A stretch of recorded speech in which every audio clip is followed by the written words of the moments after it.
सबसे बड़ा नुकसान मैं आपको अपनी ज़िंदगी का आज बताऊंगा ताकि आप उससे बचें। मुझे पता चला सऊदी अरब में ना एक दवाई है चूहे मारने की, ये बात सीरियस है। उसको बैन कर दिया गवर्नमेंट ने ना वहाँ की। तुर्किश डीलर सेल कर रहे थे, फैला रहे थे जैसे होता है मार्केट में ना। तो जैसे वो बैन होगी वहाँ से सारे डीलर चले गए। उसके बाद वहाँ के सऊदी अरब में ये सऊदी अरब वालों को ये बात पता है, चूहे बढ़ गए वहाँ पे, बहुत ज़्यादा चूहे हो गए। और दवाइयाँ भी काम करती थी लेकिन उसकी डिमांड थी इतनी सख्त हार्ड थी कि मिसयूज हो रही थी वहाँ पे। तो एकदम गवर्नमेंट ने लेटर इशू किया कि उस दवाई को हम अब बैन नहीं कर रहे, ठीक है। और ये बात जैसे पता चली मुझे, तो तुर्किश डीलर वहां पर आए, अपना सेटअप लगाएं, दोबारा से मंगवाएं, उसमें उनको टाइम लगना था।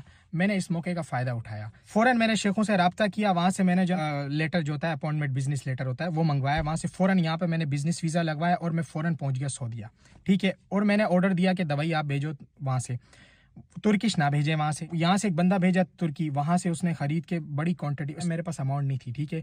मैंने अब्बू से पकड़े, दोस्तों से पकड़े, जहां से मुझे जितने लाख मिल सकते थे मैंने लिए। मैंने कहा ये शॉर्टकट है। मैंने वहां दवाई मंगवा ली और मैंने बहुत ज़्यादा क्वांटिटी मंगवाई। यकीन करें 5 मिनट में 500 रियाल प्रॉफिट में था मैं वहाँ पे उस टाइम, ठीक है।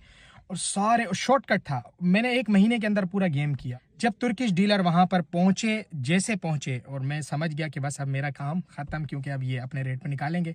मैं आ गया पाकिस्तान, सारे पैसे जो भी थे तरीके से मैंने समेट लिए। यहाँ पे मैंने एक GLI निकला उन्हीं पैसों में से। मैंने कहा अब टाइम है पाकिस्तान से मूव करने का, किसी कंट्री में जाके शिफ्ट हो जाते हैं। फिर मैंने तुर्की सेलेक्ट किया, मैंने कहा तुर्की जाता हूँ। अमाउंट मेरे पास बहुत बड़ी थी, मैं तुर्की गया, वहाँ पे गारमेंट्स का काम बड़ा चलता है। उस पे मैंने जो है ना अपना सरमाया लगाया, अपने पूरी, यानी कि वहाँ पे पेपर वेपर बनाए और एक तुर्की से भी बात कर ली, जैसे पासपोर्ट वगैरह की सेटिंग जैसे जो भी होती है सही तरीके से, उस पर भी मैंने अपना काम शुरू कर दिया। जब मैं सारा पैसा वहाँ पर शिफ्ट कर चुका था, जो मैंने कमाया था सऊदीया से, बड़ा छक्का मारा था, तो मैंने सोचा कि यहाँ पर मैं फैमिली कैसे रखूँगा।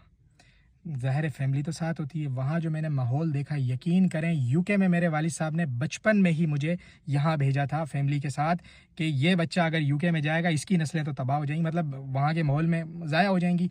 तो इसलिए मेरे वालिद साहब ने मुझे पाकिस्तान भेजा था यूके से बचपन में।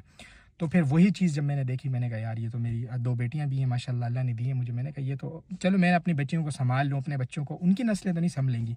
जो वहाँ पे मैंने माहौल देखा, यकीन करें वो इन्वेस्टमेंट मेरी वापस नहीं निकल सकी। अगर वो इन्वेस्टमेंट में सही जगह शायद लगा चुका होता, मैं आज V8 पे वीडियो बना रहा होता और DHA में मेरा घर होता, अगर वही अमाउंट भी मैं वहाँ ज़ाया ना करता, ठीक है। तो इसलिए मैं आपको ये बताना चाह रहा हूँ, किसी भी कंट्री में शिफ्ट हो तो फैमिली का सोचें कि उनको वहाँ पर आप रख सकेंगे उस माहौल में। एक नुकसान बहुत बड़ा और भी है जो मैं किसी और दिन बताऊँगा मैं।